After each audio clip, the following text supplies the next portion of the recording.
انا بقول ب 2500 جنيه. لا بص هقول لك انا على حاجه. انت بتقول لهم بكام بس؟ اسمعني. انا بقول ب 3 ونص.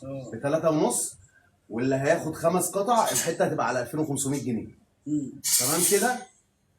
اقسم بالله ما في دكر في المهنه نزل فستان زيرو ب 2500 طب جنيه. انا هقول لك بقى.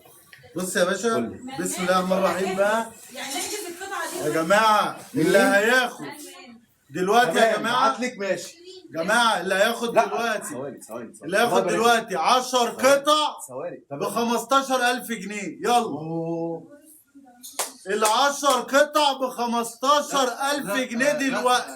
لا 10 فساتين ب 15000 جنيه. يابا العرض يوم الخميس بكره. ال 10 قطع ب 15000 جنيه حصري. يابا الله يبارك. بعد اذنك يا استاذ مصطفى، بعد